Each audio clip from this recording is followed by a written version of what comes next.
বাংলাদেশ সংবিধানের গণভোটের বিধান প্রথম শহীদ প্রেসিডেন্ট জিয়াউর রহমান যোগ করেন, এটা 1978 সালে।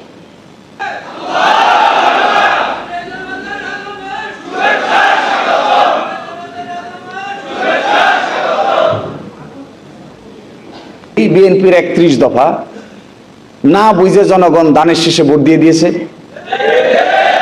কি হবে, কথাটার উত্তরটা কি হবে? এই 4টে প্রশ্নের উত্তর ব্যালটে ছিল না। 4টে প্রশ্ন, এই 4টে প্রশ্ন আমরা যদি না বুঝে জনগণ ভোট দিয়ে দিয়েছে আর্গুমেন্ট করেন, তাহলে 31 দফা জনগণ বুঝে ভোট দিচ্ছে আপনাদের। এই গণভোটের সোর্স হইল সংবিধান, গণভোটের সূচনাকারী হইল বিএনপি, গণভোট অমান্যকারীও হইল বিএনপি। এখন তারা কি পারবেন এটা করতে? অতীতে যখনই অমান্য করেছেন তখনই ক্রাইসিস হয়েছে। আমি দেখাচ্ছি আপনাকে কোথায় ক্রাইসিস হয়েছে। বড় ধরনের ক্রাইসিসের জন্ম হয়েছে কখনো সাংবিধানিক ক্রাইসিস, কখনো পলিটিক্যাল ক্রাইসিস। বাংলাদেশে তত্ত্বাবধায়ক সরকারের 1991 সালে বিচারপতি শাহাবুদ্দিনের নেতৃত্বে যে নির্বাচন হয়, তার আগে 3 জোটের রূপরেখা হয়।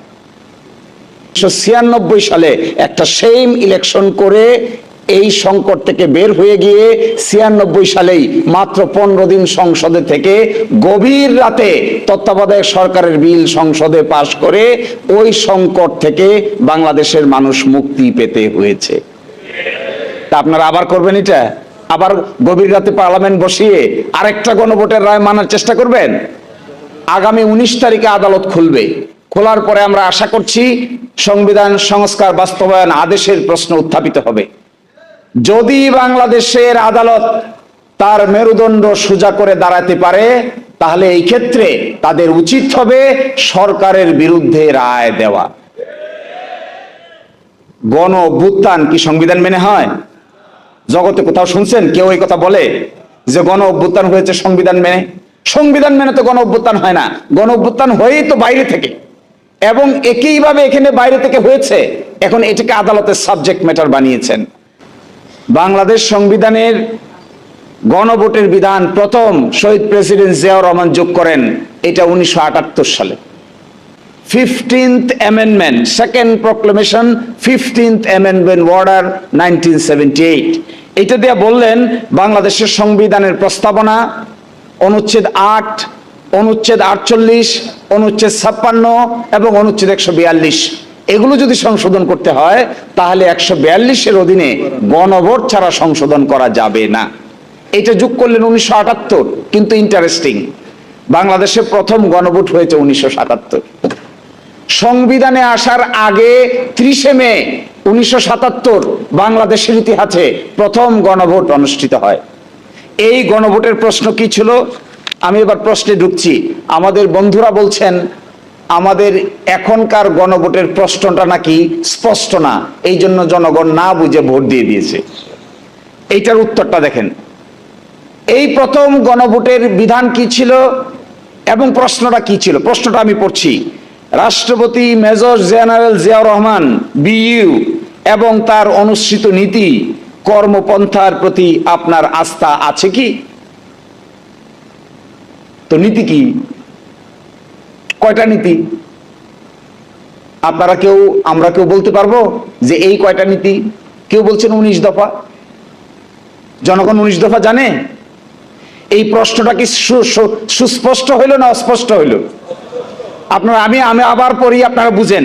এগুলো ক্যালকুলেশন, একেবারে ম্যাথমেটিক্সের মতো ক্যালকুলেশন, এগুলো গরম বক্তৃতার ক্যালকুলেশন না।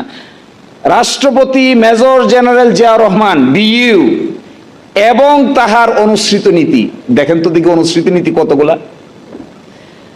ও কর্মপন্থার প্রতি আপনার আস্থা আছে কি? কর্মপন্থা কয়টা? অনুসৃত নীতি কয়টা? এই প্রশ্নের কিন্তু উত্তর খুঁজে পাওয়া বড়ই কঠিন। প্রথম গণভোট গেল, দ্বিতীয় গণভোট বাংলাদেশের ইতিহাসে 21 মার্চ 1985। এরশাদ সাহেব ক্ষমতায় আসলেন, উনি এসে আরেকটা গণভোটের আয়োজন করলেন। এই গণভোটটা কি? এই গণভোটের প্রশ্ন আমি পড়ছি। 1985 সালের গণভোটের প্রশ্ন দেখেন। আপনি কি রাষ্ট্রপতি এরশাদের নীতি সমর্থন করেন এবং আপনি কি চান যে নির্বাচনের মাধ্যমে বেসামরিক সরকার গঠিত না হওয়া পর্যন্ত তিনি এই প্রশাসন চালিয়ে যান? তাহলে প্রথম প্রশ্নটা কি, রাষ্ট্রপতি এরশাদের নীতি সমর্থন করেন? তো রাষ্ট্রপতির এরশাদের নীতি তো বহু কিছু, সবটাকেই সমাধান করেন কিনা এই প্রশ্নের উত্তর জিজ্ঞাসা করা হচ্ছে। তৃতীয় গণভোট 15 সেপ্টেম্বর 1991 সালে বেগম খালেদা জিয়ার আমলে প্রেসিডেন্সিয়াল ফর্ম থেকে সংসদীয় ফর্ম পার্লামেন্টারি ফর্মে আসার সময় আরেকটা গণভোট হয়। সেখানে প্রশ্ন কি? সেখানে প্রশ্ন হলো গণপ্রজাতন্ত্রী বাংলাদেশের সংবিধানের দ্বাদশ সংশোধনী বিল 1991 এর রাষ্ট্রপতির কি সম্মতি দেওয়া উচিত কি না। তো দ্বাদশ সংশোধনী বিলে কি আছে?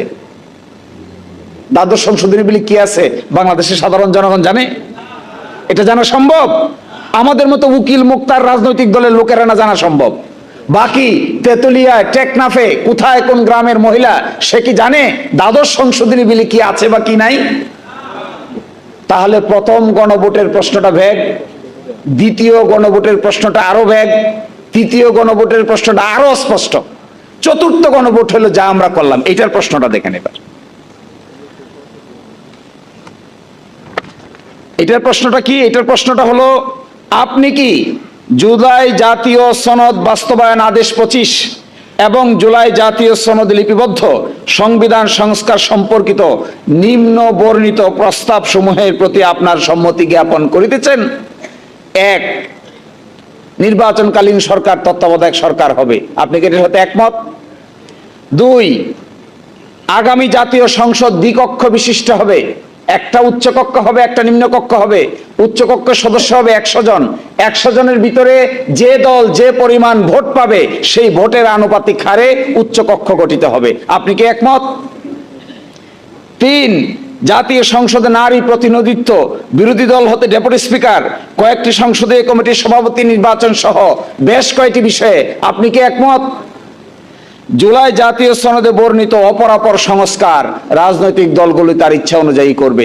আচ্ছা, এই যে 4টা প্রশ্ন আপনাদেরকে পড়ে শোনালাম, একটা হলো 1977 সাল, একটা হলো 1985 সাল, একটা হলো 1991 সাল, একটা হলো 2026 সাল। এই 4টা প্রশ্নের ভিতরে 26 সালের গণভোটের প্রশ্নটা সবচাইতে সুস্পষ্ট আকারে জিজ্ঞাসা করা হয়েছে। কোথায়? আপনারা যে গণভোটের আয়োজন করেছিলেন সেখানে বলেছেন কি, মেজর জিয়াউর রহমান কর্তৃক গৃহীত সকল নীতি পদ্ধতির সাথে কি আপনি একমত? এটা কোনো সুস্পষ্ট প্রশ্ন হলো? 85 সালে এরশাদ সাহেবের সঙ্গে গৃহীত সকল নীতি পদ্ধতির সঙ্গে একমত, এটা কি সুস্পষ্ট প্রশ্ন হলো? 91 সালে দ্বাদশ সংশোধনীতে গৃহীত সংবিধানের বিলের সাথে আপনি একমত কি না স্পষ্ট হলো? নাকি তত্ত্বাবধায়ক সরকার আপনি মানেন কি মানেন না এটা স্পষ্ট হলো না? তাহলে যে বলছেন যে জনগণ না বুঝে ভোট দিয়ে দিয়েছে, আমি খুব অবাক হই এদের আর্গুমেন্ট দেখে। এদের argumentative capacity is very poor. কেন জানেন? এখন আমরা যদি বলি বিএনপির 31 দফা না বুঝে জনগণ দানের শীষে ভোট দিয়ে দিয়েছে, কি হবে? কথাটার উত্তরটা কি হবে? এই 4টে প্রশ্নের উত্তর ব্যালটে ছিল না? 4টে প্রশ্ন, এই 4টে প্রশ্ন আমরা যদি না বুঝে জনগণ ভোট দিয়ে দিয়েছে আর্গুমেন্ট করেন, তাহলে 31 দফা জনগণ বুঝে ভোট দিচ্ছে আপনাদের?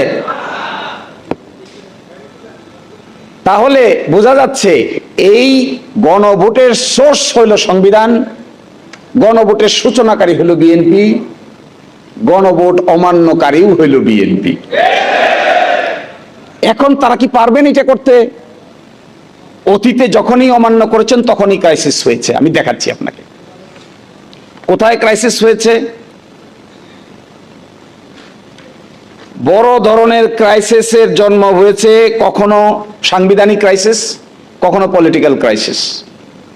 বাংলাদেশে তত্ত্বাবধায়ক সরকারের 1991 সালে বিচারপতি শাহাবুদ্দিনের নেতৃত্বে যে নির্বাচন হয় তার আগে 3 জোটের রূপরেখা হয়। এই তিন জোটের রূপরেখা 91 সালে ক্ষমতায় আসার পরে তারা বেমালুম ভুলে গেছে। 91 সালে এসে একটা গণভোটের আয়োজন করে প্রেসিডেন্সিয়াল ফর্ম থেকে পার্লামেন্টারি ফর্মে আসছে। এইটা পরবর্তীতে না মেনে তত্ত্বাবধায়ক সরকার সিস্টেম কন্টিনিউ না করার কারণে যে সংকটের তৈরি হয়েছিল 1996 সালে একটা সেম ইলেকশন করে এই সংকট থেকে বের হয়ে গিয়ে 96 সালেই মাত্র 15 দিন সংসদে থেকে গভীর রাতে তত্ত্বাবধায়ক সরকারের বিল সংসদে পাশ করে ওই সংকট থেকে বাংলাদেশের মানুষ মুক্তি পেতে হয়েছে। তা আপনারা আবার করবেন এটা? আবার গভীর রাতে পার্লামেন্ট বসিয়ে আরেকটা গণভোটের রায় মানার চেষ্টা করবেন? আশ্চর্য ব্যাপার। ওই সময় কি হয়েছিল জানেন বাংলাদেশের ইতিহাসে?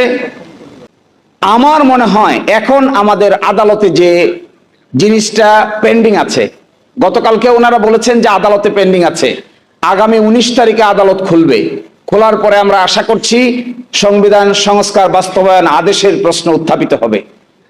যদি বাংলাদেশের আদালত তার মেরুদণ্ড সোজা করে দাঁড়াতে পারে তাহলে এই ক্ষেত্রে তাদের উচিত হবে সরকারের বিরুদ্ধে রায় দেওয়া।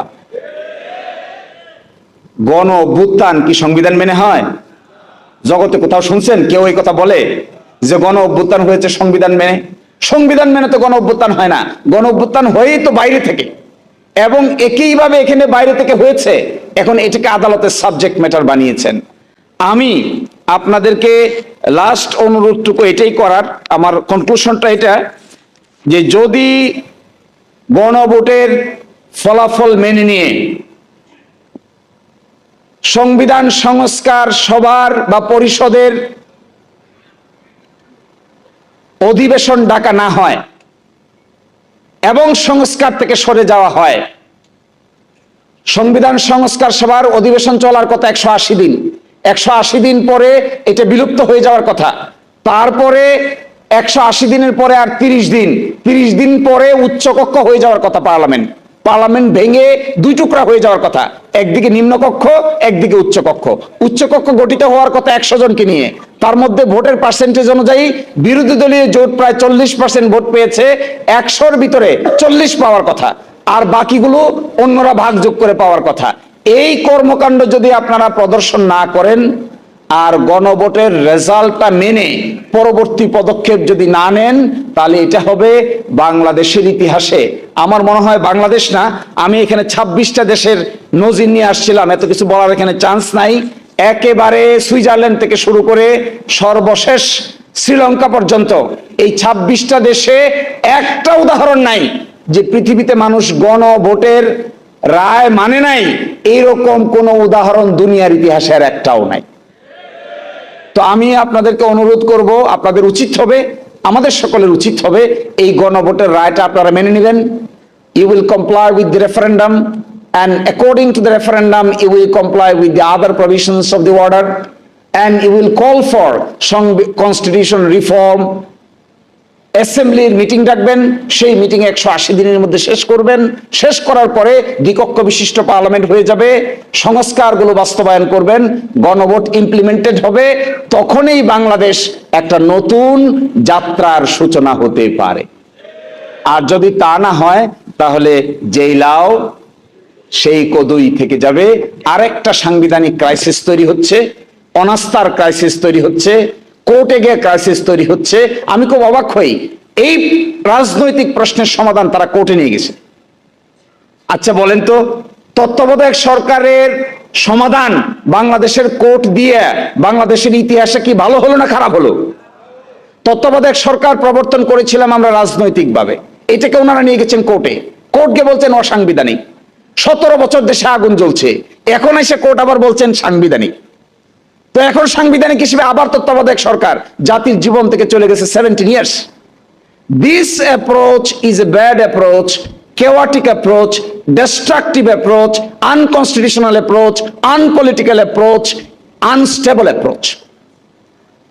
একটা responsible political party must take responsible approach. Responsible approach যদি না হয়, আপনি গণভোট চাইলেন, গণভোটের পক্ষে আপনি প্রচারণা চালালেন, আইন হলো, সকলেই পার্টিসিপেট করলাম, এখন বলেন জনগণ না বুঝে নাকি ভোট দিয়ে দিয়েছে। আর কি সেই এটা লজ্জারও তো একটা সীমা থাকা দরকার। এবং লজ্জা হলো ইমানের, এটা যাদের থাকবে না এদেরকে আমার সিনিয়র ব্যারিস্টার আব্দুর রাজাক সাহেব বলতেন, there are some missile which are unguided missile. আপনি যদি মিসাইল ছুড়েন আর মিসাইলের নিয়ন্ত্রণ নিজের হাতে রাখতে না পারেন, এই মিসাইল কার বাড়িতে কোন শিশুকে কোন নারীকে হত্যা করবে এটা আপনি কোনোদিনই খুঁজে পাবেন না। কারণ this is what is an unguided missile. আর উপর দিকে যেভাবে থুতু দিচ্ছেন, আমি কোয়াইট শিওর এই থুতু আপনাদের নিজের গায়েই কয়দিন পরে ঘুরে এসে পড়বে। তো অপেক্ষা করেন থুতু নিজের গায়ে আসা পর্যন্ত। বাকিটা সবাই ভালো থাকবেন। আসসালামু আলাইকুম।